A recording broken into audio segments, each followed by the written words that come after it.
creó a él y creó también a Jesús. Hay un parentesco, porque son hijos del mismo Padre, tanto uno como otro, y ahí no le permití que siguiera adelante, sino dijo, no, lamento mucho, si usted cree en eso, si usted cree que estos dos son hermanos, esto se acabó.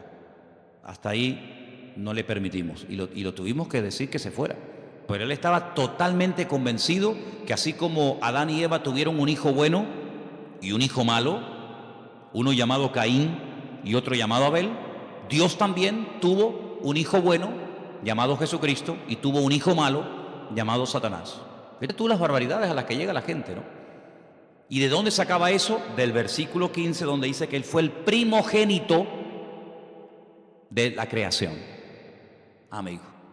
Pero fijaros qué interesante, porque un poquito más abajo, en el versículo 18, vuelve a aparecer la palabra primogénito.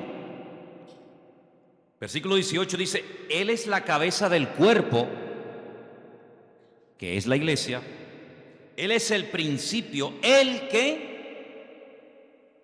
¿Primogénito de qué? De entre los muertos. Mira, mi pregunta es, ¿Jesucristo fue realmente la primera persona en la historia que resucitó?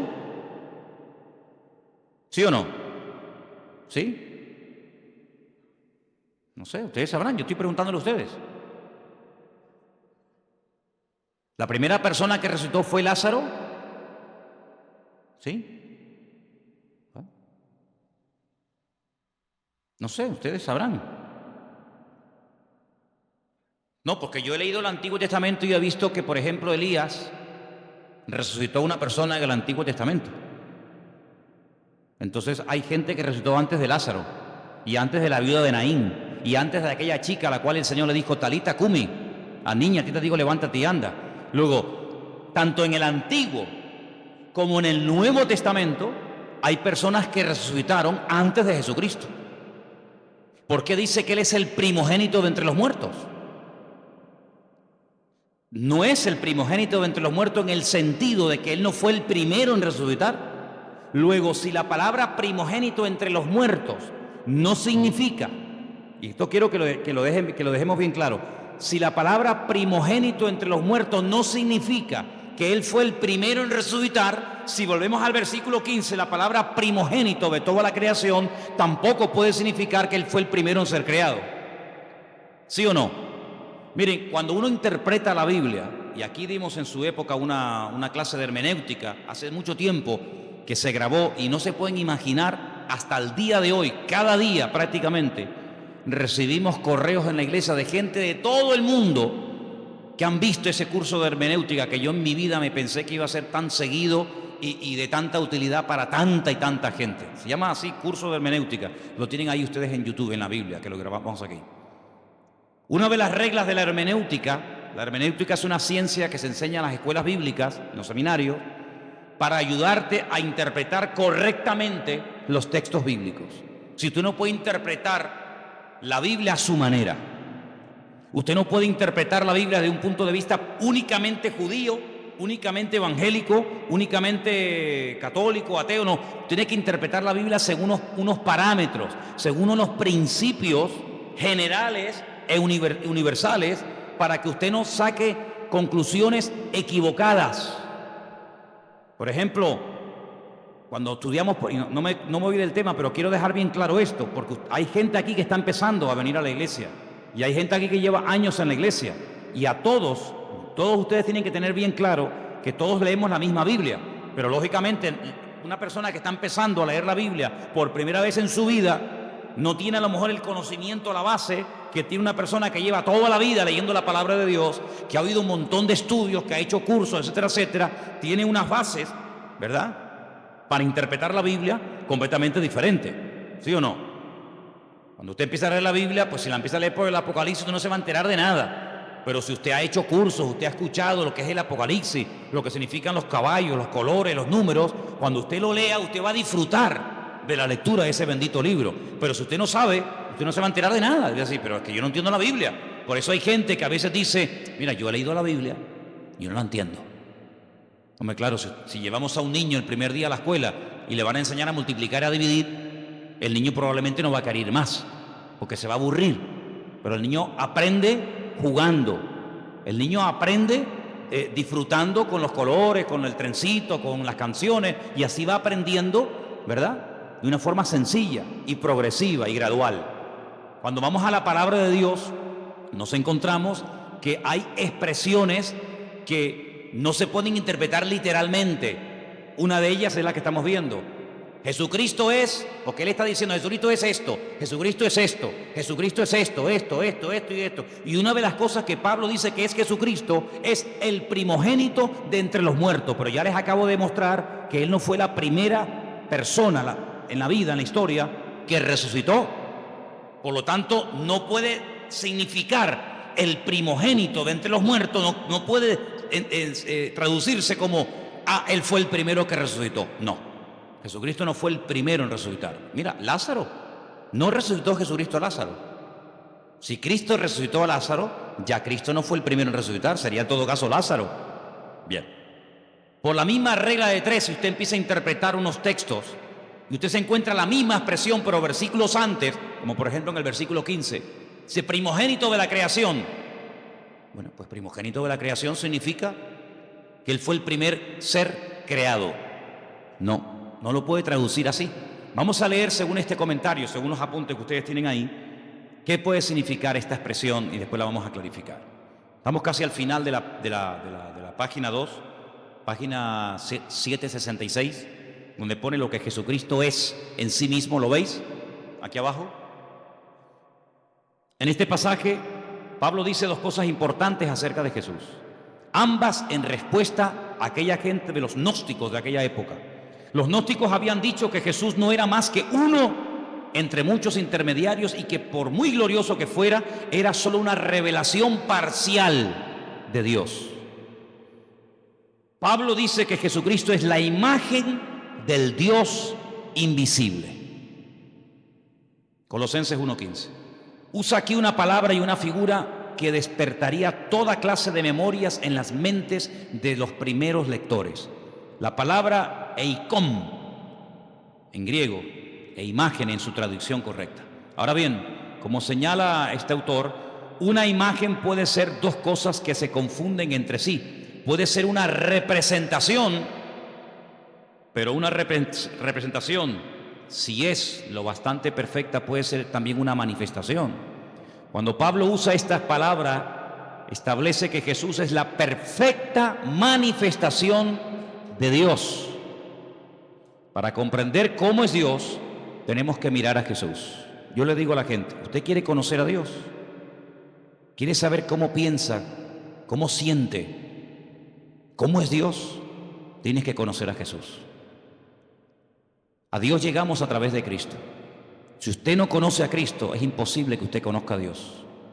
Porque Dios se manifestó, Dios se reveló a través de Jesucristo. Hebreos capítulo 1 que dice, Dios habló a lo largo de la historia a nuestros padres de muchas formas y de muchas maneras, pero en los postreros días ha hablado a través de Cristo. Si usted conoce a Cristo, usted no va a tener ninguna duda de cómo es Dios. Cuando usted conoce a Cristo, escuche bien lo que le digo, cuando usted conoce el corazón del Señor, cómo es el Señor, usted no va a tener que estar todo el santo día preguntando, esto es bueno, esto es malo, lo puedo hacer, no lo puedo hacer, puedo ir, no puedo ir, lo digo, no lo digo, lo miro, no lo miro. Cuando usted conoce al Señor, usted sabe perfectamente lo que le agrada a Dios y lo que no le agrada. Usted no va a tener que tener un perro policía todos los días a su alrededor para decirle, no, eso no se hace, no, eso no se dice, no, eso no se toca, no vayas para acá, no vayas para allá. Eso al principio está bien, pero llega un momento en el que tú ya conoces tanto al Señor, que tú ya sabes hasta lo que le gusta al Señor. ¿Quiénes son las personas que necesitan todo el día una sombra? ¿Quiénes son las personas que necesitan todo el día una persona que le diga, no, eso está mal? Las personas que no conocen a Dios. Cuando tú conoces al Señor, ya no hace falta que estén todo el santo día detrás tuyo, porque tú ya sabes, porque el Señor que mora en ti da testimonio a tu espíritu de lo que está bien y de lo que está mal.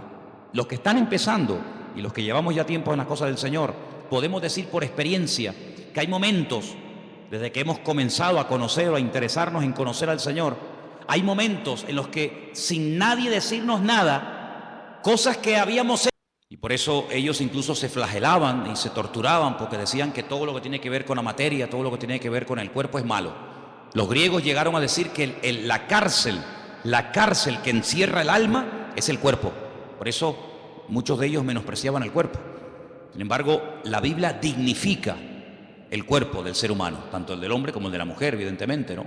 Llega incluso a declarar que el cuerpo físico, material del ser humano es el tabernáculo, es el templo donde Dios ha decidido vivir. Dios a lo largo de la historia decidió vivir en diferentes lugares.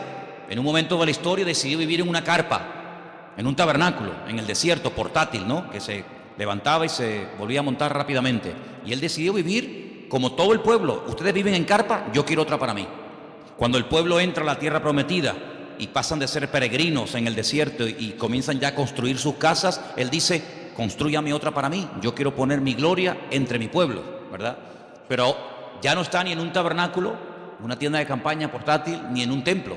Pero dice, pero ahora yo estoy en cada uno de ustedes, porque ahora he decidido morar, he decidido vivir en los corazones de aquellos hombres y mujeres que han puesto su vida en mis manos. ¿Se dan cuenta?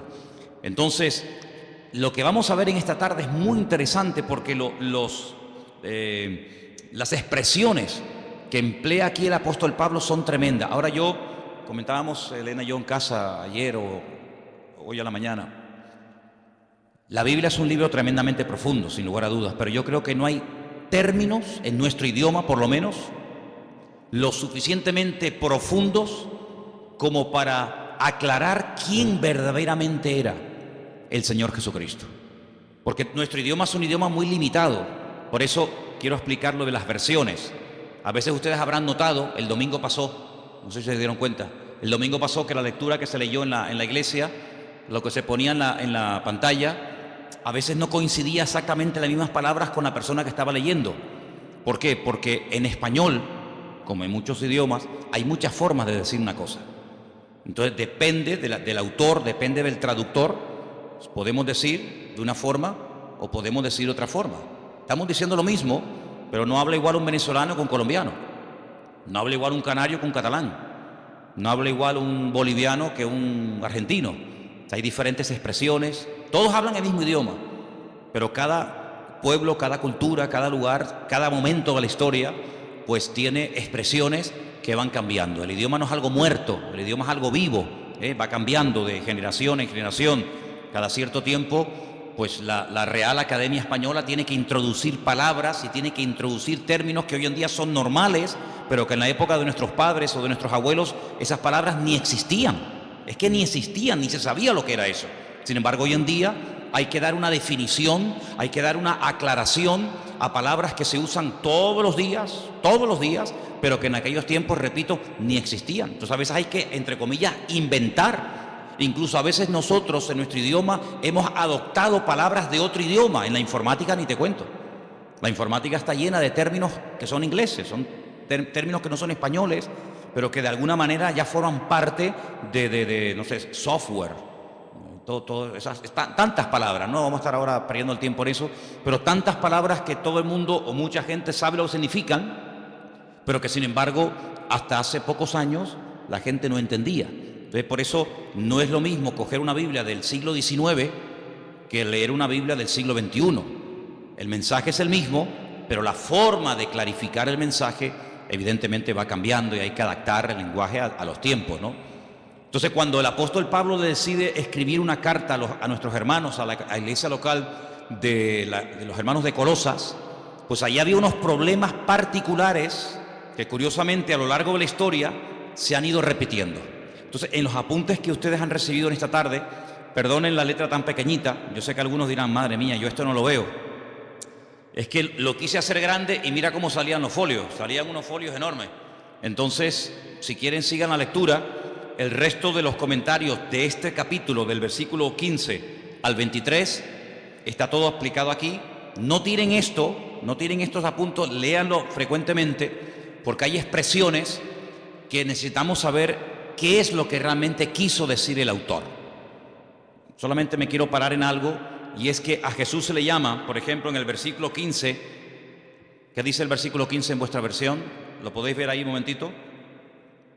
Colosenses 1:15, ¿qué dice? Leerlo juntos en altavoz, por favor.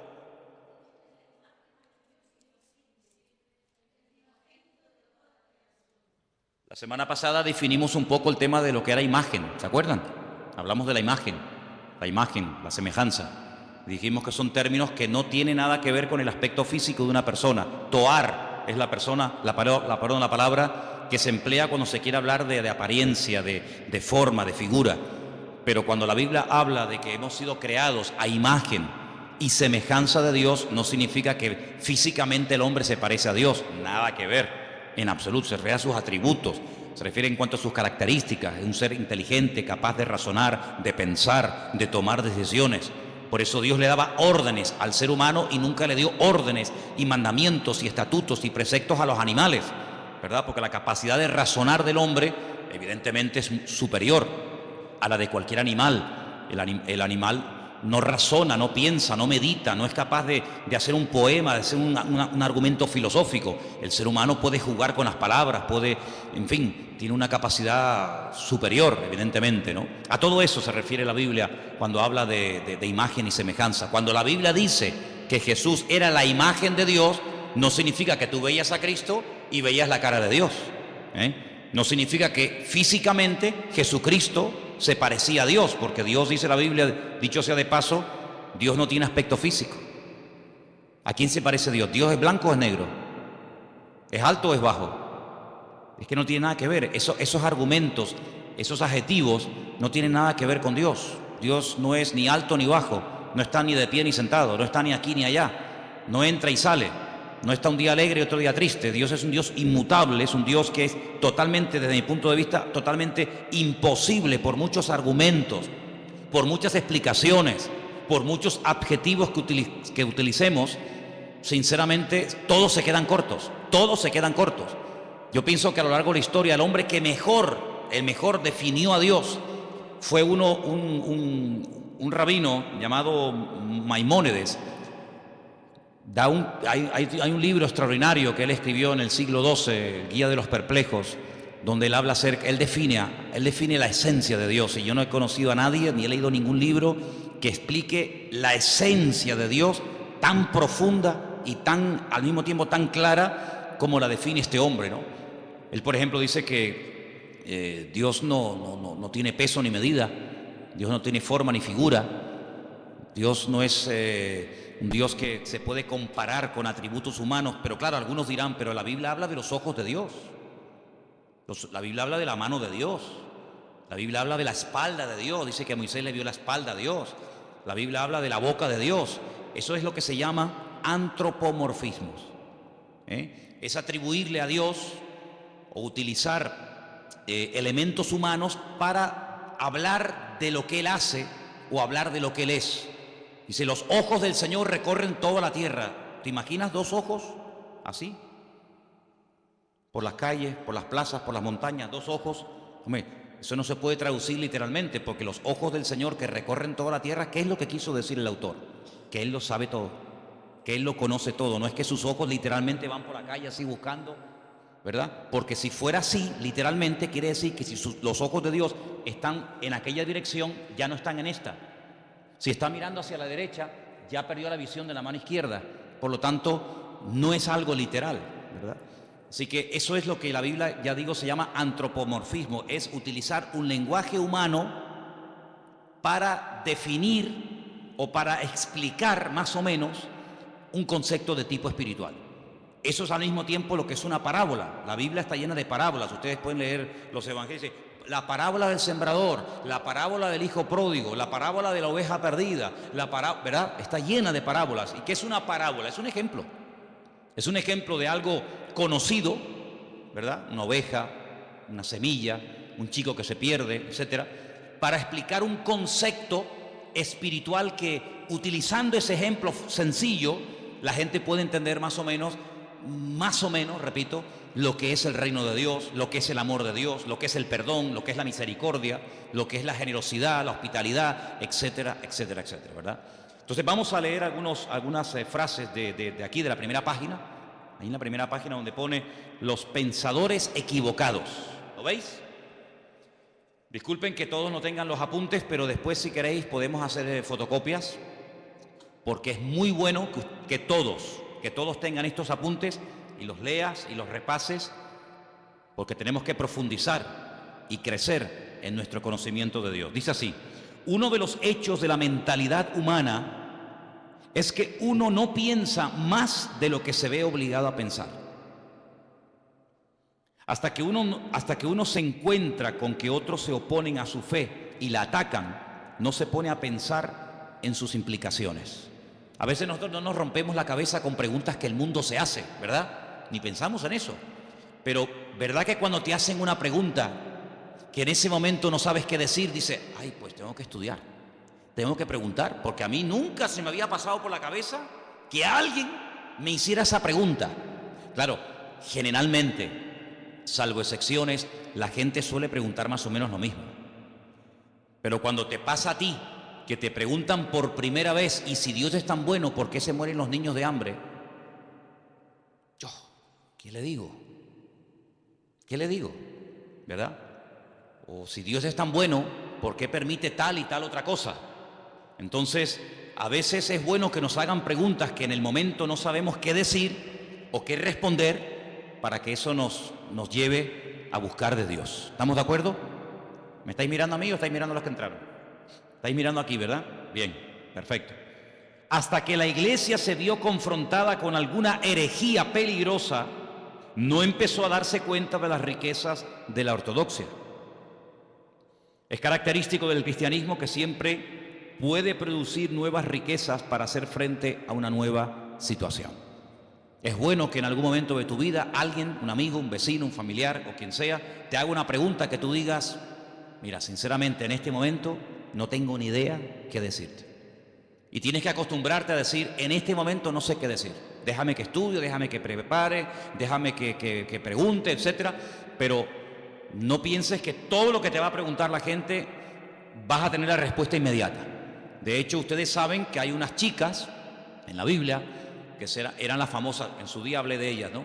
Las hijas de Zelofajat, que vinieron un día a Moisés y le hicieron una pregunta a Moisés, el gran varón de Dios, y Moisés dijo, tengo que orar, tengo que consultar con el Señor, porque ni Moisés en ese momento sabía qué responderle a estas chicas. ¿Qué te parece?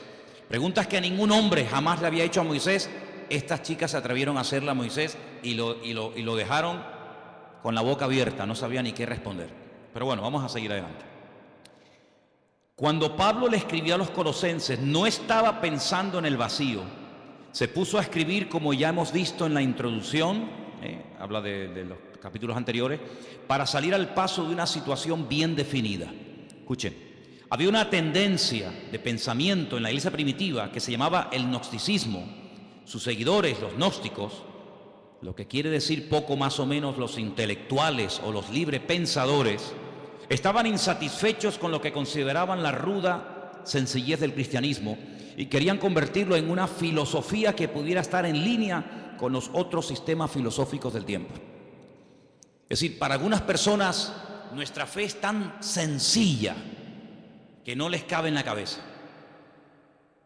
En aquella época los filósofos, y en Atenas estaba lleno de filósofos. Cuando Pablo fue allí, madre mía, se encontró con ustedes pueden encontrar en el libro de los Hechos, con los atenienses, los estoicos, los epicúreos, toda aquella gente que para decir que estos blancos daban 40 vueltas y preguntaban y preguntaban y preguntaban. Pues cuando empezó el cristianismo a difundirse y a extenderse el evangelio por todo el mundo conocido, pues estos gnósticos no daban crédito a que todo fuera tan fácil y todo fuera tan sencillo. Ellos querían complicar las cosas. Por eso Pablo tiene que escribir muchas cartas para responder y debatir correctamente a esta gente, ¿no? Ahora bien, Dios es espíritu y por lo tanto absolutamente bueno, y la materia absolutamente mala, según decían ellos. De ahí que se deducía que el Dios verdadero no podía tocar la materia y por lo tanto no era el agente de la creación. Así es que los gnósticos creían que Dios había producido una serie de emanaciones, cada una más lejos de Dios que las anteriores, hasta que por fin hubo una lo suficientemente distante de Dios para poder tocar la materia y crear el mundo. Fíjense cómo se complicaba la vida a la gente. Ahora, hay una no es una ciencia, porque realmente no es una ciencia, es muy difícil definir realmente lo que es, pero la Cábala, que es una interpretación mística de la Biblia, ellos tienen lo que se llama el árbol de la vida, que consiste en una serie digamos, como de emanaciones, una serie de puentes, una serie de estaciones entre Dios y el hombre. Ponen el ejemplo de decir, bueno, imagínense que ahí en las Caletillas hay una estación eléctrica, ¿sí o no? Todos la hemos visto. Esa estación eléctrica produce 1 millón de vatios. Y salen cables de la estación eléctrica de Caletillas, pues a todas partes, incluido llegan aquí a Santa Cruz. La luz que está entrando en este momento en este salón no es 1 millón de vatios. Si aquí entrara 1 millón de vatios, salimos todos por los aires, todos reventaríamos. Si pusiéramos ahí un micrófono, una guitarra, un teclado a la pared y le sale 1 millón de vatios, pegaría una explosión que saldría el edificio por las nubes. Entonces, ¿qué es lo que hacen? Por el camino van poniendo transformadores y van bajando de 1 millón a 100.000, de 100.000 a 50.000, de 50.000 a 20.000, de 20.000, y así van bajando, y van como bajando la potencia, para que cuando llegue al hogar de cada uno de nosotros, todos nuestros aparatos funcionan a 220. Entonces, lo que sale de la estación central no es lo que nos llega a la casa, es una mínima parte de lo que sale. Siempre tiene que salir más de lo que llega. Si sale a 220, no nos va a llegar a nosotros a 1 millón, pero a la inversa sí. Entonces, algunos creen que Dios es tan poderoso, tan grande, tan sublime, tan magnífico, que es realmente imposible llegar a tener comunión y relación con ese Dios, porque como que nos mataría. ¿Qué es lo que hacen? Ellos van por el camino, para explicarnos, ¿no? Ellos van por el camino diciendo que, bueno, Dios se manifestó en esto, y esto en esto otro, y esto en esto otro, y esto en esto otro, y Cristo, según los gnósticos, fue una de las manifestaciones o emanaciones de Dios, la más distante, y por eso Él podía tener un cuerpo, pero realmente no era un cuerpo como el que dijimos al principio. Todo esto es una auténtica barbaridad. Algunos dirán, pero ¿cómo la gente se puede complicar tanto la vida? Pero esto fue antes del año 100, después de Jesucristo. Imagínense, si estas cosas no se aclaran al momento, si el apóstol Pablo, con la sabiduría y el conocimiento que el Señor le dio, no fuera capaz de taparles la boca, de hacer lo que se llama apologética, si defender correctamente los principios bíblicos, en el año 2015, siglo XXI, el Evangelio estaría totalmente distorsionado y no tendría absolutamente nada que ver hoy el Evangelio con el Evangelio que predicaba Jesucristo y los discípulos. Por lo tanto, se tuvo que defender la fe en aquel momento, se tuvo que aclarar las cosas, y gracias al Señor tenemos, por ejemplo, la carta de los Colosenses, que va en una línea, la carta a los Efesios, la carta a los Tesalonicenses. ¿Por qué hay tantas cartas? Porque en cada congregación surgían diferentes opiniones o diferentes herejías. Por ejemplo, en Colosas decían que una de las formas de acercarnos a Dios es adorando a los ángeles.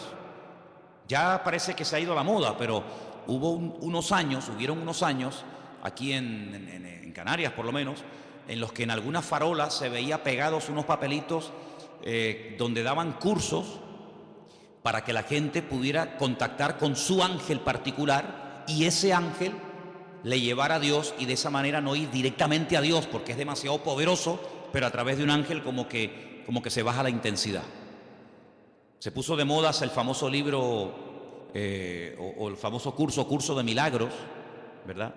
Donde la gente podía, entre comillas, producir con una serie de técnicas y con una serie de historias sus propios milagros, autosanarse, autoliberarse, y ahí surgieron buenos pensamientos, la famosa nueva era, donde ellos dicen que el hombre es como un ser que tiene dormido, tiene como atrofiado una serie de valores, una serie de capacidades que el pecado ha apagado, pero que con una serie de clases y de principios y de no sé qué y no sé cuánto, ya no hace falta ni ir al médico ni que nadie ore por ti, sino que tú te puedes autosanar, porque tú eres una especie como de Dios en miniatura, una especie de ser tremendamente poderoso pero atrofiado, apagado, dormido, porque el pecado te ha, digamos, dormido esas capacidades espirituales Y bueno, y la gente se complica la vida de una manera con tal de no ir a Dios, con tal de no buscar al Señor, son capaces de buscarlo donde sea. Y por eso el apóstol Pablo fue un hombre muy usado, no solamente para extender el Evangelio que nos ha llegado a nosotros exactamente igual, sino también para decirle a aquella gente las barbaridades que decían y para que hoy en día tengamos respuestas ante estas barbaridades. Entonces vamos a seguir leyendo un poquito y después nos vamos a meter en el pasaje. Los gnósticos llegaban todavía más lejos. Estamos en la primera página de los apuntes que les di. Conforme las emanaciones se fueron distanciando de Dios, se volvieron cada vez más ignorantes de Él. Y en las emanaciones más distantes se daba no solamente la ignorancia de Dios, sino la hostilidad hacia Él.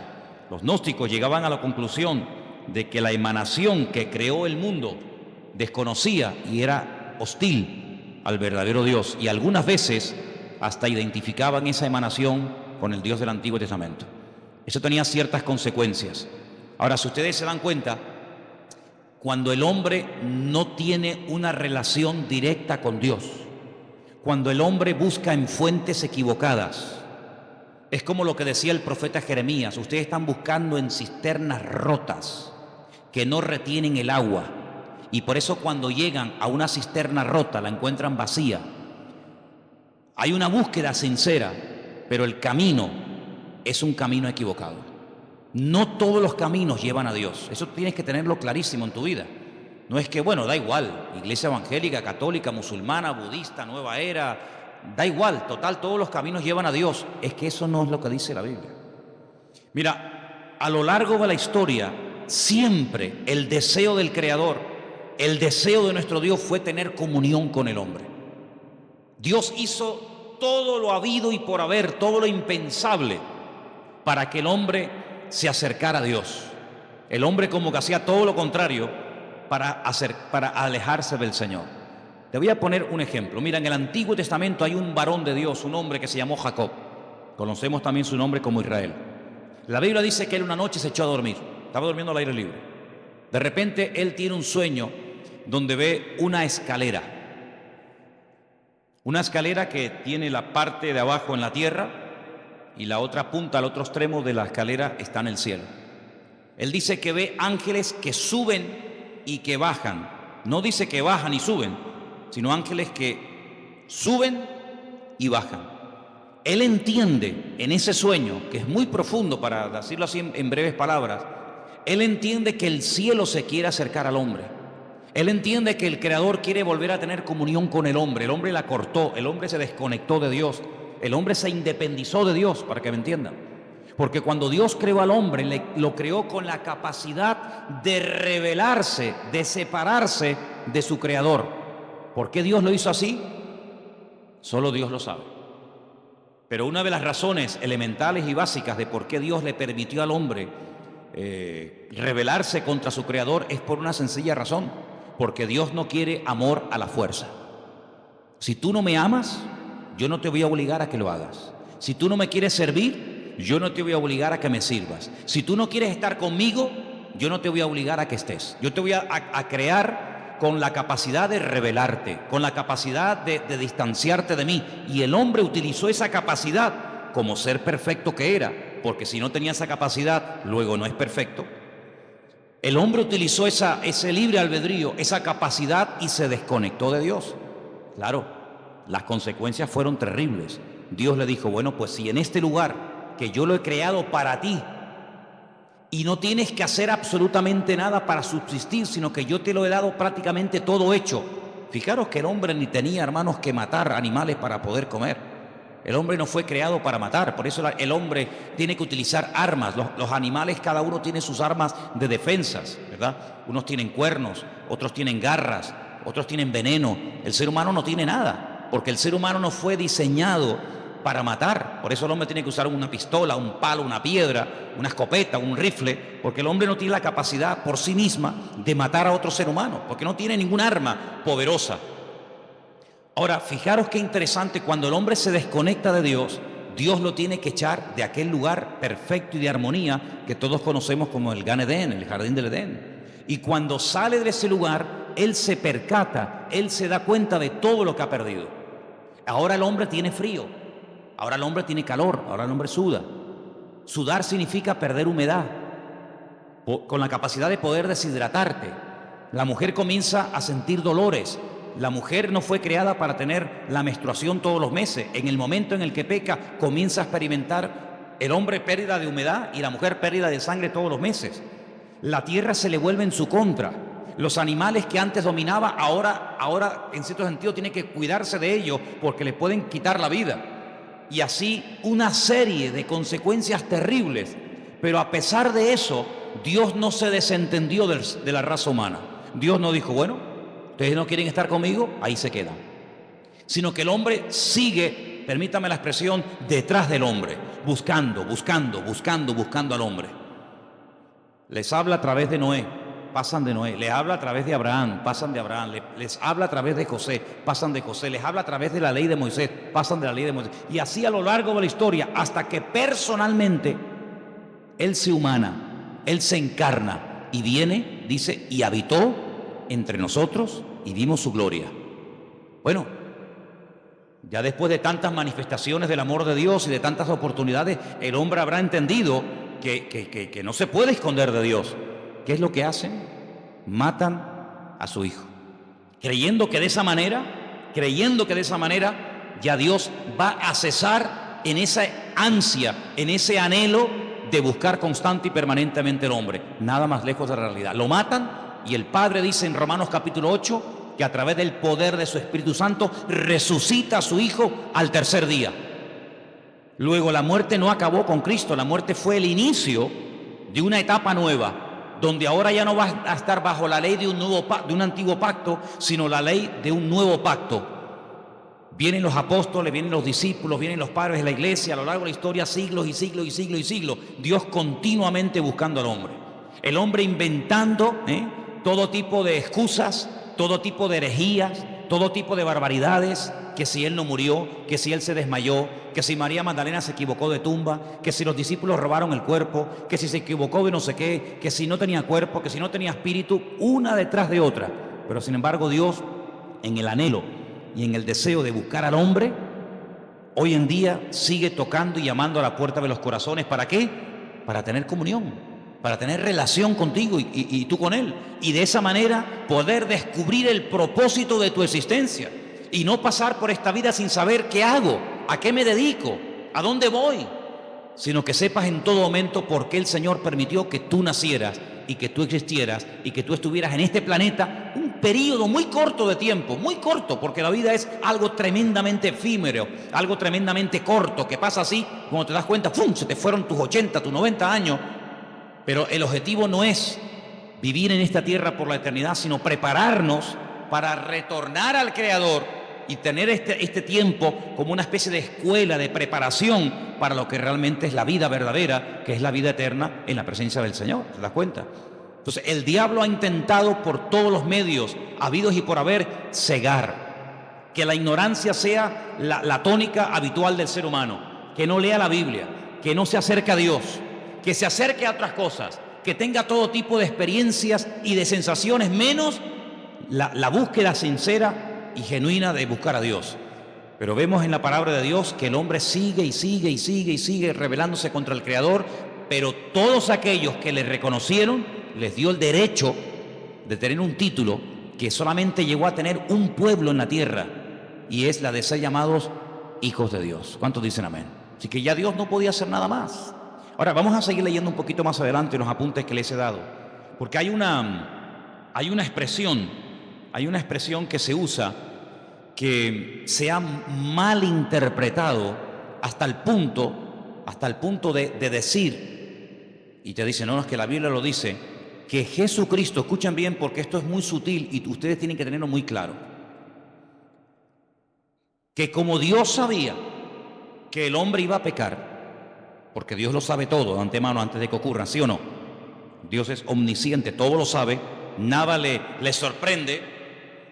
Ya Dios había creado en un principio, antes de la creación del universo, a Jesucristo, y lo tenía como preparado, lo tenía como reservado, para que cuando el hombre pecara, como nada podía redimir al hombre del pecado, sino solamente a través de la sangre incontaminada y limpia y pura del Señor, pues ya Él lo tenía preparado desde antes de la fundación del mundo para que muriera por nosotros. ¿No se pueden ustedes imaginar la cantidad de gente que cree eso?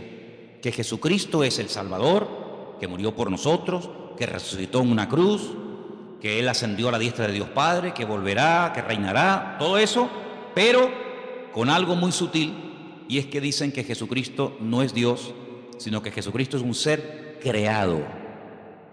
Eso significa, como una vez un señor vino aquí y lo tuve que expulsar de la iglesia porque eso es una auténtica herejía, que si Dios creó a un arcángel que luego se rebeló contra el Señor y que conocemos hoy en día con el nombre de Satanás, que en un principio no era Satanás sino Luzbel, ¿verdad? Ese lucero, significa que si Dios lo creó a él y creó también a Jesús, hay un parentesco, porque son hijos del mismo Padre, tanto uno como otro, y ahí no le permití que siguiera adelante, sino dijo, no, lamento mucho, si usted cree en eso, si usted cree que estos dos son hermanos, esto se acabó. Hasta ahí no le permitimos, y lo tuvimos que decir que se fuera. Pero él estaba totalmente convencido que así como Adán y Eva tuvieron un hijo bueno y un hijo malo, uno llamado Caín y otro llamado Abel, Dios también tuvo un hijo bueno llamado Jesucristo y tuvo un hijo malo llamado Satanás. Fíjate tú las barbaridades a las que llega la gente, ¿no? ¿Y de dónde sacaba eso? Del versículo 15, donde dice que él fue el primogénito de la creación. Amigo. Pero fijaros qué interesante, porque un poquito más abajo, en el versículo 18, vuelve a aparecer la palabra primogénito. Versículo 18 dice, Él es la cabeza del cuerpo, que es la iglesia. Él es el principio, ¿el qué? ¿Primogénito de qué? De entre los muertos. Mira, mi pregunta es, ¿Jesucristo fue realmente la primera persona en la historia que resucitó?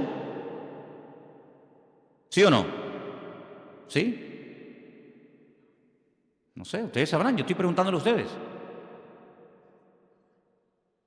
¿La primera persona que resucitó fue Lázaro? ¿Sí? No sé, ustedes sabrán. No, porque yo he leído el Antiguo Testamento y he visto que, por ejemplo, Elías resucitó a una persona en el Antiguo Testamento. Entonces hay gente que resucitó antes de Lázaro y antes de la viuda de Naín y antes de aquella chica a la cual el Señor le dijo, Talita Cumi, a niña, a ti te digo, levántate y anda. Luego, tanto en el Antiguo como en el Nuevo Testamento hay personas que resucitaron antes de Jesucristo. ¿Por qué dice que Él es el primogénito de entre los muertos? No es el primogénito de entre los muertos en el sentido de que Él no fue el primero en resucitar. Luego, si la palabra primogénito entre los muertos no significa, y esto quiero que lo dejemos bien claro, si la palabra primogénito entre los muertos no significa que Él fue el primero en resucitar, si volvemos al versículo 15, la palabra primogénito de toda la creación tampoco puede significar que Él fue el primero en ser creado. ¿Sí o no? Miren, cuando uno interpreta la Biblia, y aquí dimos en su época una clase de hermenéutica, hace mucho tiempo que se grabó y no se pueden imaginar hasta el día de hoy, cada día prácticamente, recibimos correos en la iglesia de gente de todo el mundo que han visto ese curso de hermenéutica que yo en mi vida me pensé que iba a ser tan seguido y de tanta utilidad para tanta y tanta gente. Se llama así, curso de hermenéutica. Lo tienen ahí ustedes en YouTube, en la Biblia, que lo grabamos aquí. Una de las reglas de la hermenéutica es una ciencia que se enseña en las escuelas bíblicas, en los seminarios, para ayudarte a interpretar correctamente los textos bíblicos. Si tú no puedes interpretar la Biblia a su manera, usted no puede interpretar la Biblia desde un punto de vista únicamente judío, únicamente evangélico, únicamente católico, ateo, no. Tiene que interpretar la Biblia según unos parámetros, según unos principios generales e universales, para que usted no saque conclusiones equivocadas. Por ejemplo, cuando estudiamos, no me voy del tema, pero quiero dejar bien claro esto, porque hay gente aquí que está empezando a venir a la iglesia, y hay gente aquí que lleva años en la iglesia, y a todos todos ustedes tienen que tener bien claro que todos leemos la misma Biblia, pero lógicamente una persona que está empezando a leer la Biblia por primera vez en su vida no tiene a lo mejor el conocimiento, la base que tiene una persona que lleva toda la vida leyendo la palabra de Dios, que ha oído un montón de estudios, que ha hecho cursos, etcétera, etcétera. Tiene unas bases, ¿verdad?, para interpretar la Biblia completamente diferentes, ¿sí o no? Cuando usted empieza a leer la Biblia, pues si la empieza a leer por el Apocalipsis, usted no se va a enterar de nada. Pero si usted ha hecho cursos, usted ha escuchado lo que es el Apocalipsis, lo que significan los caballos, los colores, los números, cuando usted lo lea, usted va a disfrutar de la lectura de ese bendito libro. Pero si usted no sabe, usted no se va a enterar de nada. Es decir, pero es que yo no entiendo la Biblia. Por eso hay gente que a veces dice, mira, yo he leído la Biblia y yo no la entiendo. Hombre, claro, si llevamos a un niño el primer día a la escuela y le van a enseñar a multiplicar y a dividir, el niño probablemente no va a querer ir más, porque se va a aburrir. Pero el niño aprende jugando. El niño aprende disfrutando con los colores, con el trencito, con las canciones, y así va aprendiendo, ¿verdad?, de una forma sencilla y progresiva y gradual. Cuando vamos a la palabra de Dios, nos encontramos que hay expresiones que no se pueden interpretar literalmente. Una de ellas es la que estamos viendo. Jesucristo es, porque Él está diciendo, Jesucristo es esto, Jesucristo es esto, Jesucristo es esto y esto. Y una de las cosas que Pablo dice que es Jesucristo es el primogénito de entre los muertos. Pero ya les acabo de mostrar que Él no fue la primera persona en la vida, en la historia, que resucitó. Por lo tanto, no puede significar el primogénito de entre los muertos, no puede traducirse como, Él fue el primero que resucitó. No, Jesucristo no fue el primero en resucitar. Mira, Lázaro, no resucitó Jesucristo a Lázaro. Si Cristo resucitó a Lázaro, ya Cristo no fue el primero en resucitar, sería en todo caso Lázaro. Bien, por la misma regla de tres, si usted empieza a interpretar unos textos y usted se encuentra la misma expresión, pero versículos antes, como por ejemplo en el versículo 15, dice primogénito de la creación. Bueno, pues primogénito de la creación significa que Él fue el primer ser creado. No lo puede traducir así. Vamos a leer según este comentario, según los apuntes que ustedes tienen ahí, qué puede significar esta expresión y después la vamos a clarificar. Estamos casi al final de la página 2, página 766, donde pone lo que Jesucristo es en sí mismo. ¿Lo veis? Aquí abajo. En este pasaje, Pablo dice dos cosas importantes acerca de Jesús. Ambas en respuesta a aquella gente de los gnósticos de aquella época. Los gnósticos habían dicho que Jesús no era más que uno entre muchos intermediarios y que por muy glorioso que fuera, era solo una revelación parcial de Dios. Pablo dice que Jesucristo es la imagen del Dios invisible. Colosenses 1:15. Usa aquí una palabra y una figura que despertaría toda clase de memorias en las mentes de los primeros lectores. La palabra eikon en griego e imagen en su traducción correcta. Ahora bien, como señala este autor, una imagen puede ser dos cosas que se confunden entre sí. Puede ser una representación, pero una representación, si es lo bastante perfecta, puede ser también una manifestación. Cuando Pablo usa esta palabra, establece que Jesús es la perfecta manifestación de Dios. Para comprender cómo es Dios, tenemos que mirar a Jesús. Yo le digo a la gente, ¿usted quiere conocer a Dios? ¿Quiere saber cómo piensa, cómo siente, cómo es Dios? Tienes que conocer a Jesús. A Dios llegamos a través de Cristo. Si usted no conoce a Cristo, es imposible que usted conozca a Dios. Porque Dios se manifestó, Dios se reveló a través de Jesucristo. Hebreos capítulo 1 que dice, Dios habló a lo largo de la historia a nuestros padres de muchas formas y de muchas maneras, pero en los postreros días ha hablado a través de Cristo. Si usted conoce a Cristo, usted no va a tener ninguna duda de cómo es Dios.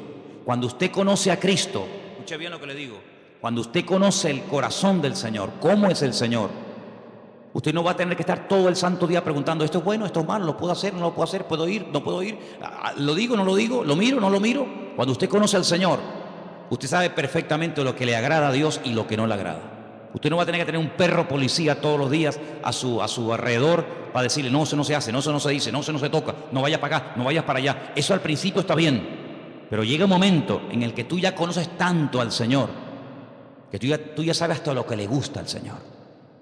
¿Quiénes son las personas que necesitan todo el día una sombra? ¿Quiénes son las personas que necesitan todo el día una persona que le diga, no, eso está mal? Las personas que no conocen a Dios. Cuando tú conoces al Señor, ya no hace falta que estén todo el santo día detrás tuyo, porque tú ya sabes, porque el Señor que mora en ti da testimonio a tu espíritu de lo que está bien y de lo que está mal. Los que están empezando y los que llevamos ya tiempo en las cosas del Señor, podemos decir por experiencia que hay momentos, desde que hemos comenzado a conocer o a interesarnos en conocer al Señor, hay momentos en los que sin nadie decirnos nada, cosas que habíamos hecho durante toda la vida, ahora resulta que las vas a hacer y tú dices, no sé, me siento raro, ya no me gusta. Cosas que antes te volvían loco, ahora dice, ya no tienen para mí ningún atractivo. ¿No te ha pasado eso? Dime la verdad. Amigo, porque el espíritu que tienes dentro de ti tira hacia las cosas del Señor y hay como como una alarma que te dice, eso no está bien. Nadie lo sabe, nadie te ha visto, pero el Señor que mora en ti ya comienza a hablarte. Si tú esa voz la cultivas, no la apagas, no la ignoras, sino si tú esa voz, esa sensación, por decirlo así, tú le prestas atención cada día, tú vas a ser más sensible a lo que tienes que ser y nada sensible a lo que no tienes que ser sensible. ¿Cuál es el problema del ser humano en reglas generales? Que a veces somos tremendamente sensibles en cosas que nos tenían que dar lo mismo. Y a lo que deberíamos de ser verdaderamente sensibles, no lo somos. Yo creo que uno de los peores pecados que podemos cometer los creyentes, los que ya hemos conocido al Señor, es perder la sensibilidad espiritual. Porque cuando uno pierde la sensibilidad espiritual, un término que aparece en la Biblia es que llegamos a cauterizar la conciencia. Si ya pecas y no te sientes mal. Y eso es terrible. Eso es terrible. El temor de Dios, el respeto a Dios, dice la Biblia que es el principio de la sabiduría. Cuando tú comienzas a darte cuenta de que ese pecado, que para ti no era pecado, para ti era normal, porque lo has hecho toda la vida, pero ahora dice, oye, ¿y yo por qué ahora, cuando voy a fumarme un porro, o cuando voy a ver una película pornográfica, o cuando voy a mentir, o cuando voy a robar, o cuando voy a no sé qué, o no sé cuánto, ¿por qué yo ahora me siento mal y antes no me sentía mal? Porque estás cambiando. Por eso, porque estás cambiando. ¿Y quién es el que te está cambiando? El que vive dentro de ti. Por eso dice, no entristezcas, no apagues al Espíritu Santo que mora en ti. Porque yo te digo por experiencia que se puede apagar la voz del Señor. ¿Qué dice la Escritura? Si hoy el Señor te habla, no cierres tu corazón, porque a lo mejor ya mañana te vuelve a hablar y ya no te enteras. La sensibilidad es algo que no podemos perder. Esa es una de las señales de que una persona se ha apartado del Señor, de que no está bien con Dios, que ha perdido la sensibilidad espiritual. ¿Vale? Sigo leyendo. El Antiguo Testamento, versículo donde pone la A, y la literatura intertestamentaria, si lo que está entre el Antiguo y el Nuevo Testamento, tienen mucho que decir acerca de lo que es la sabiduría. Bueno, vamos a leer un poquito más adelante porque yo lo que quería que ustedes vieran acerca de lo que significa verdaderamente aquí. Perdón, vamos a la página 767. Vamos a esa página, por favor. Lo que Jesucristo es para la creación. Él es el primogénito de toda creación. Debemos procurar darle el verdadero sentido a esta frase. Como aparece en la Reina Valera, podría querer decir que el Hijo fue la primera persona que fue creada. No. Usted sabe lo que a mí me atormentaba cuando yo comencé a venir a la iglesia. La pregunta que a mí me volvía loco. Ya gracias al Señor eso ya ha pasado a la historia, pero yo era una cosa que era algo como una obsesión, era algo que me volvía loco. ¿De dónde salió Dios? ¿Quién lo creó? Yo daba para atrás, marcha atrás, ¿no? Iba para atrás, iba Jacob, Abraham, Noé, Adán, iba para atrás. O sea, ¿de dónde salió Dios? ¿Quién lo creó? Claro, más loco me volvía si yo decía, bueno, lo creó fulano de tal. Otra vez volvemos al lío. Y a fulano de tal, ¿quién lo creó? Era algo increíble. ¿Quién te puede explicar? Yo no soy capaz de hacerlo. ¿Quién te puede explicar que a Dios no lo ha creado nadie? Que Dios siempre ha existido y siempre existirá. ¿Quién te puede explicar eso? Yo no. ¿Sabes cómo se acepta eso? Por fe. Señor, yo no sé todas las respuestas, pero yo solamente sé una cosa, que tú existes y tú eres mi Dios. ¿Quién le puede a usted explicar el concepto que los cristianos llaman Trinidad? Padre, Hijo y Espíritu Santo. ¿Quién le puede a usted explicar eso? Que si el huevo, que si el agua, que si la metes en la nevera se hace un cubito de hielo, que si la pones al fuego se evapora y si la bebes es líquida. Sí, son 3 elementos. ¿Quién le puede a usted realmente explicar todo eso? Por eso Dios nos ha dado un regalo maravilloso. Yo sé que hay gente que este regalo no lo tienen. Y por eso yo le agradezco a Dios que a muchos de los que estamos aquí, Dios nos ha dado ese regalo. ¿Saben cuál es? La fe. Hay gente que tiene fe en el curandero y creen con todo su corazón que ese sinvergüenza, que te pide dinero, que se inventa respuesta, que se inventa que tu marido tal, que tu hijo no sé qué, que siempre dicen lo mismo. Hay gente que tiene una fe ciega en eso y hasta pagan dinero. Nosotros no tenemos necesidad de ir por esos derroteros ni por esos caminos, porque estamos totalmente convencidos de que Dios es un Dios que existe y es un Dios verdadero. Yo sé que Jesucristo siempre ha existido. Claro, en nuestra mente humana todo tiene un principio, todo, absolutamente todo. Y aparentemente todo tiene un final, pero en Dios, en Jesucristo, en su Espíritu no hay ni principio ni fin. Siempre han existido. Es más, Pablo dice que todo lo que existe fue creado por Él, para Él y por medio de Él. ¿Cuántos dicen amén? Claro, el mundo se puede reír, el mundo puede cuestionarse, pero bueno, hermano, que digan lo que quieran. Yo sé en quién he creído. Y yo sé que el Señor no fue creado, sino que el título primogénito de la creación, como vamos a ver ahora, esto es lo que significa. Ahí lo tenemos, al final de la página. El primogénito de toda creación. Perdón, estamos aquí. Debemos procurar darle el verdadero sentido. Como aparece en la Reina Valera, podría creer o querer decir que el Hijo fue la primera persona que fue creada, pero en el pensamiento hebreo y griego la palabra primogénito, que está ahí entre paréntesis, no tiene más que un sentido temporal muy indirecto. Hay que notar 2 cosas. Primogénito es muy corrientemente un título de honor. Israel, por ejemplo, en Éxodo 4:22, como nación se le llama el primogénito, el Hijo de Dios.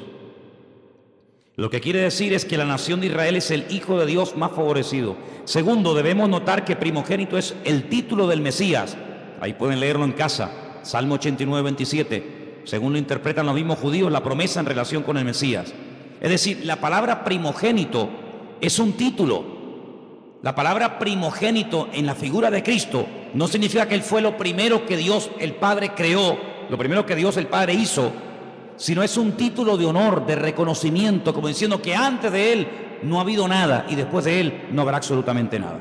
Esto hay que estudiarlo con tranquilidad, en profundidad. ¿Por qué? Porque si, por ejemplo, usted tiene, no sé, la oportunidad o ha tenido la oportunidad de hablar con un testigo de Jehová, ellos dicen que creen en Jesucristo, pero como un ser que fue creado, no como un ser eterno, no como Dios, no como dice la Escritura, Emmanuel, Dios con nosotros, sino como un ser, ya digo, que fue creado, como fue creado los ángeles, como fue creado el sol, la luna, las estrellas, etcétera, etcétera. Si saliéramos a la calle y le preguntáramos a la gente, dígame algo acerca de Jesucristo, muy poca gente tiene claro que Jesucristo, como ser humano, tuvo un principio, ¿sí o no? Él nació, Él estuvo 9 meses en el vientre de su madre, María, claro, porque Él decidió nacer. Él decidió venir a este mundo. ¿Y cómo nace un ser humano? Pues a través de una mujer. No hay otra forma. No hay otra manera. Y Él decidió venir a este mundo como ser humano. Si hubiera decidido venir como Dios, no hubiera tenido necesidad de nacer como nacen los seres humanos. Pero no decidió venir como Dios. Decidió venir como hombre. Y se limitó, ¿verdad?, a las leyes que rigen a todos los seres humanos. Jesucristo tuvo que aprender a caminar como niño, tuvo que aprender a leer y a escribir, ¿sí? Tuvo que someterse a sus padres, dice la Biblia que Él se sometió a sus padres y les obedecía. Y como ser humano vivió una vida totalmente normal. Fíjense qué normal era el Señor, que en el jardín de Getsemaní, cuando uno de sus discípulos decide traicionarlo, decide venderlo, si hubiera sido un ser tremendamente llamativo, con una aureola, con una luz especial, no hubiera sido necesario que Judas, a los que venían a prenderle, les dio una señal. ¿Cuál fue la señal? ¿Cuál fue la clave que indicó a los que venían a prender al Señor que ese era el Señor? ¿Cuál fue? El beso, el famoso beso de Judas, ¿no? Podía haber dicho, mira, el más alto, el más guapetón, aquel que tiene una luz blanca que le sigue a todas partes, aquel que está siempre rodeado de ángeles, aquel que levita y no toca con los pies el suelo, sino que va así, como volando, ¿no? No, era tan normal, que hasta Judas tuvo que decir, tengo que darle un beso, porque pasa desapercibido delante de todas las personas. Porque el atractivo realmente del Señor no era el aspecto físico, sino era la esencia de lo que Él era y de lo que Él verdaderamente había venido a hacer a este mundo. Y nosotros tenemos que profundizar en nuestro conocimiento del Señor. Por eso animo a los que están empezando que lean los evangelios. Tenemos 4. ¿Cómo se llaman? Mateo, Marcos, Lucas y Juan. Ahí ustedes van a encontrar cómo hablaba, cómo reaccionaba cuando lo criticaban, cómo pensaba, cómo se movía en medio de sus enemigos, cómo trataba a los niños, a las mujeres, cómo trataba a sus discípulos, cómo era intolerante frente al pecado, pero tremendamente misericordioso y compasivo ante gente que había caído, pero que les daba la oportunidad de rehacer su vida. Y ahí en los evangelios encuentras a Cristo como ser humano, pero también como un Dios perfecto, humanado, limitado entre nosotros, pero que nos amó tanto que se dejó matar. Ahora, el concepto tal vez más profundo de lo que Él es, el concepto más maravilloso de todos los que rodean a Dios, podemos decir que Dios es santo, ¿sí? Podemos decir que Dios es justo, podemos decir que Dios es bueno, ¿sí? Podemos decir un montón de cosas, ¿sí o no? Pero el concepto del amor de Dios, ¿tú lo entiendes? Es impresionante, ¿no? Porque generalmente los seres humanos tenemos la tendencia, me imagino que ustedes también, de seleccionar, ¿no? Cuando tú dices, bueno, hay ¿cuántos? 100. Como que dentro de esos 100 hay un pequeño grupo más cercano a ti y los otros sí están ahí, pero ¿qué te parece? Sin embargo, el Señor no tiene favoritos. Eso ya es una cosa que nos llama la atención.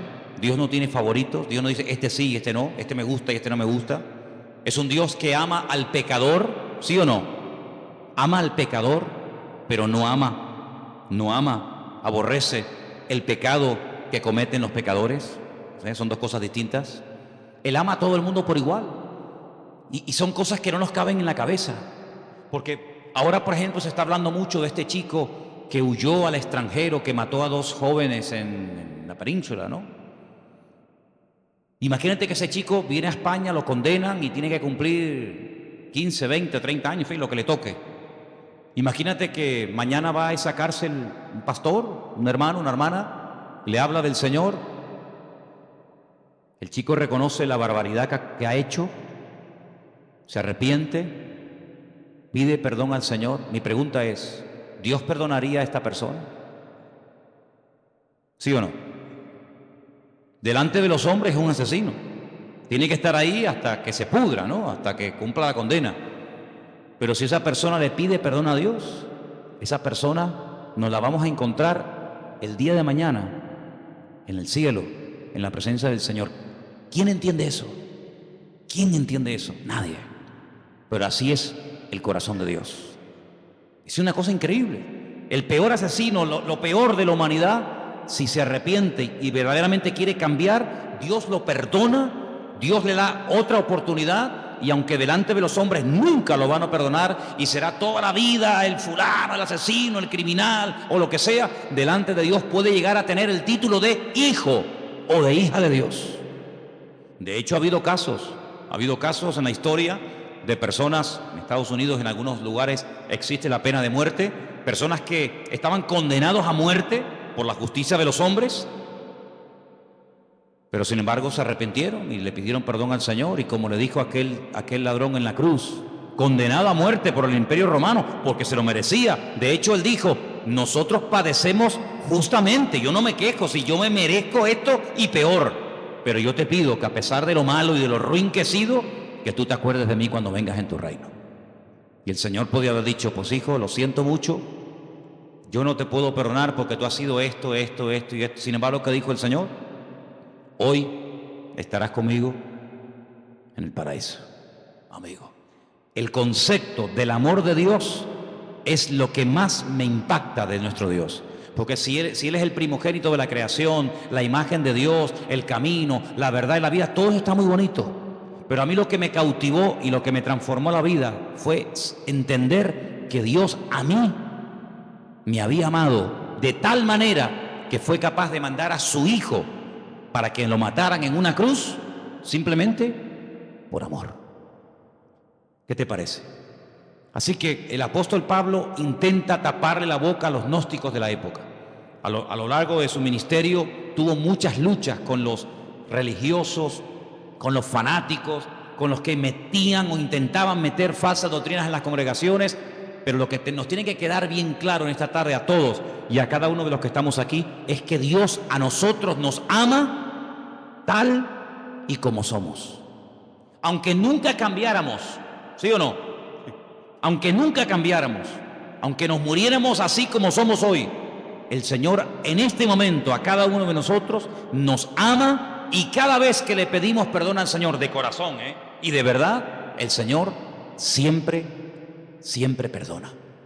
Hace unos días estaba en televisión y como una novedad, como una cosa, como que hubieran bajado extraterrestres del planeta X y vinieran a este mundo y dijeran: oye, que han venido unos extraterrestres, como una cosa del otro mundo. Daban la noticia en todos los medios de comunicación de las últimas declaraciones del Papa, que si una mujer que abortó, ¿no dijo más o menos así? Verdaderamente de todo corazón pide perdón a Dios, que hay que perdonarla, y lo contaron. Y yo digo: pero mira, si eso lo sé yo hace 30 y pico de años cuando me convertí a Cristo. Sinceramente, a lo mejor para usted, señora, o para usted, caballero, será una cosa de decir: oye, que cómo estamos cambiando, qué cosa tan tremenda. Pero miren, ¿sabes qué? Es que yo conozco al Señor, no me hace falta que don Francisco diga semejante cosa, porque ya mi Dios en su palabra me ha dicho que el que viene a mí, yo no le echo fuera. Da igual si ha abortado, da igual si ha asesinado, da igual si ha matado con ganas o sin ganas, queriendo o sin querer, me da igual. En la palabra de Dios encontramos que si hubiéramos pecado, primero de Juan capítulo 1 dice: si hubiéramos pecado, abogado tenemos para con el Padre, a Jesucristo el justo. Y la sangre de Jesucristo nos limpia de todo pecado. Por lo tanto, a mí no me causa ninguna sorpresa diciendo: ¡ay, qué maravilla! Pero si la maravilla hace 2000 años ya la dijo Él.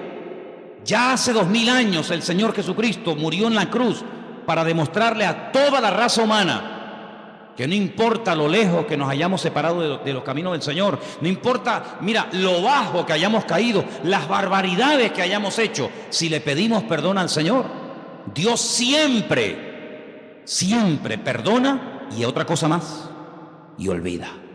¿Cuántos dicen amén? El Señor a nosotros no nos dio la capacidad de olvidar las cosas malas que nos hacen. Una cosa es que no nos domine, una cosa es que no me quite el sueño, una cosa es que no esté ahí continuamente amargándome la existencia, y otra cosa es que yo olvide. Si usted me pega ahora a mí una patada y usted me pide perdón y yo te perdono, oye, yo te perdono, pero yo no puedo olvidar que tú me pegaste una patada y además si se me quedó un moretón y si me tuvieron que escayolar, pues menos todavía. Pero hay una característica tremenda, que un Dios todopoderoso diga y declare categóricamente, y Él no miente, que cuando Él perdona, Él olvida al mismo tiempo. Como diciendo, yo nunca te voy a echar en cara, nunca te voy a reprochar lo que me hiciste o me dejaste de hacer, lo que dijiste o dejaste de decir. Solamente hay un ser en todo el universo que es capaz de amarnos y de soportarnos como Él, y Él se llama Jesucristo, Rey de Reyes y Señor de los Señores. Así que conociendo al Señor, te vas a terminar enamorando de Dios. Y quiero terminar diciendo algo. Léanse todos estos apuntes porque son muchos y hay que leerlos con detenimiento y estudiarlos. Pero déjeme que le diga solamente una cosa, y lo he dicho en varias ocasiones, que el Señor, que nosotros nos hayamos enamorado del Señor, ¿no es lógico? ¿Sí o no? Imagínate que llega una persona esta noche a tu casa, tú no lo conoces de nada, y te dice, ¿me podrías poner en un papel todo lo que tú debes? Sí, póngame todo lo que usted debe. Pues mira, debo el coche, debo 5 letras del coche, ¿no? Algunos, ¿no? Debo la hipoteca de la casa, me quedan no sé cuántos años por pagar la hipoteca. ¿Qué más? Pues hombre, no sé, debo... Muy bien, pónmelo todo en una lista. ¿Cuánto suma esto? Lo que sea, toma, ahí tiene usted el dinero. Y así, en cuestión de segundos, ya no debes nada al banco ni a nadie. ¿Te gustaría? ¿Sí o no? Algunos son muy espirituales y dicen, no, hermano, yo oro al Señor. Vale, muy bien. Entonces usted no es espiritual, usted es bobo. ¿Estás enfermo? ¿Te duele algo? Y llega esta persona y te dice, ¿dónde te duele? Pues mira, tengo un dolor aquí. Te pone la mano encima, ora por ti y nunca más te vuelve a doler eso. Oye, ¿tú no le tomarías aprecio a esa persona? Lógico.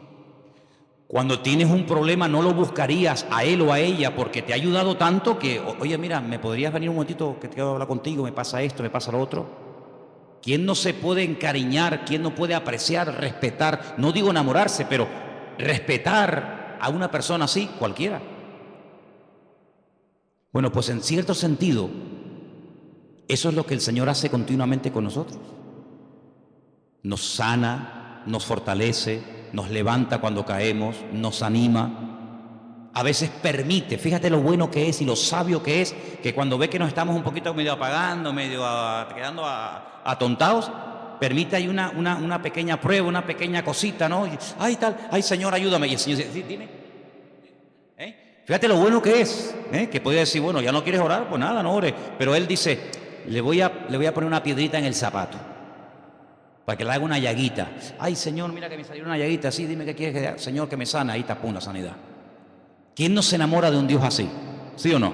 A todos nos ha pasado. Pero lo que yo quiero preguntarles ahora, ¿qué vio Él en nosotros para enamorarse de nosotros? Porque ¿cómo no me voy a enamorar de un Dios que tiene estas y más características, cualquiera? Pero ¿qué vio el Señor en ti y en mí? Cuando a veces una persona que te ama te dice, qué ruinito que eres, ¿No te han dicho nunca eso? Qué malo que eres. Cuando quieres ser malo, eres malo, Cuando quieres ser buena, mira que eres agradable, Pero el Señor, a pesar de nuestras debilidades y defectos, Él nos ama. Hermanos, amemos también nosotros al Señor y sirvámosles con alegría, sirvámosles de todo corazón, porque es un privilegio el ser llamados hijos de Dios. Y quiero terminar pidiéndoles que hagan una reflexión. Imagínense que en esta noche supiéramos, es una hipótesis, no es real, pero imagínense que supiéramos que en este momento en la Plaza de España, allá abajo en pleno corazón de Santa Cruz, hay 8 o 10 mil personas sin hogar, sin agua potable, sin comida, sin nada, y que hay cientos y cientos de niños, pues como los niños que tenemos aquí en la iglesia, que a veces entran, salen, el otro que canta, el otro que toca los palitos, Bueno, pues eso es lo que está pasando en este momento en Europa, donde hay miles y miles, millones de personas huyendo de países que están totalmente destrozados. Y yo me preguntaba hoy, digo, Señor, si nosotros al salir del culto en esta noche, sabiendo esa situación, no se nos ablanda el corazón, entonces que nosotros nos hemos convertido sin darnos cuenta en creyentes tremendamente teóricos. Me contaba Priscila ayer que miles de familias en una pequeña isla llamada Islandia se han ofrecido a las autoridades del país, al gobierno de dicho país, para dar acogida en su casa a personas que no tienen nada, que han huido con lo opuesto y que no tienen nada. Yo me preguntaba, ¿será que lo que llamamos el estado del bienestar, no lo llaman así a cómo se vive en Europa, el estado del bienestar? ¿No será que el hecho de que nadie nos haya perseguido nunca, porque a nosotros no nos ha perseguido nunca nadie?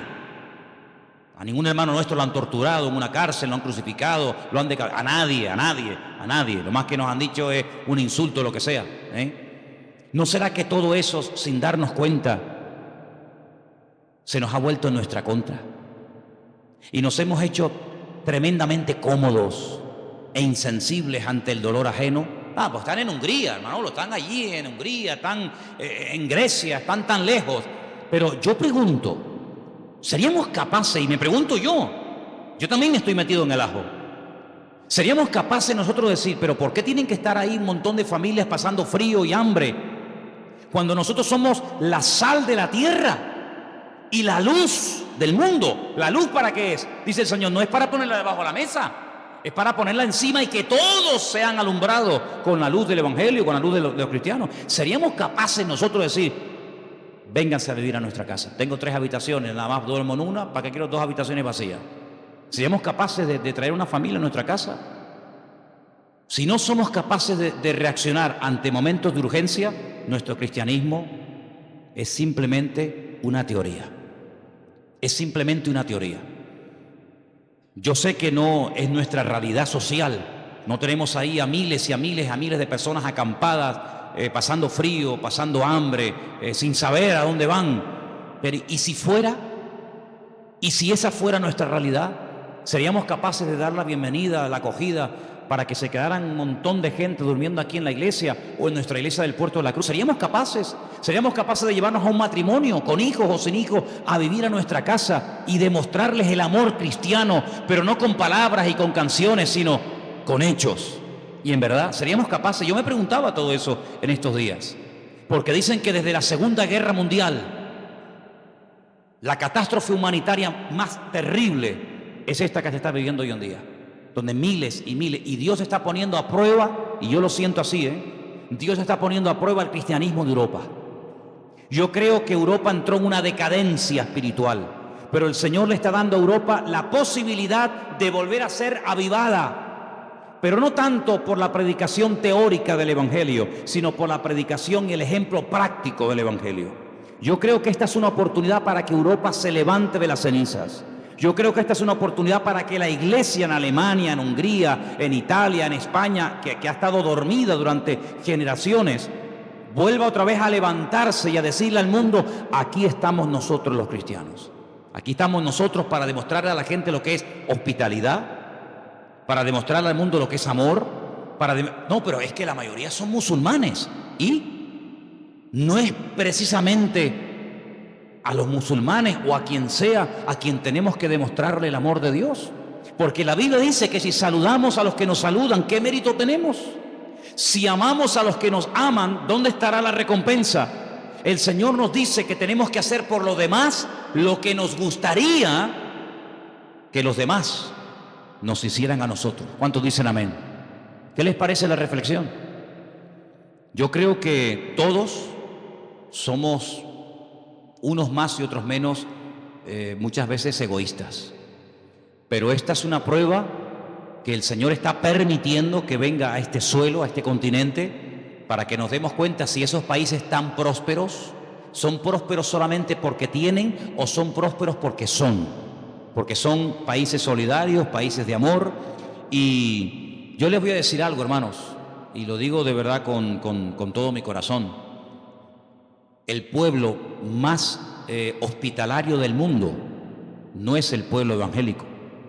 El pueblo más hospitalario de la tierra no es el pueblo cristiano. ¿Sabéis quién es el pueblo más hospitalario de la tierra? El mundo musulmán.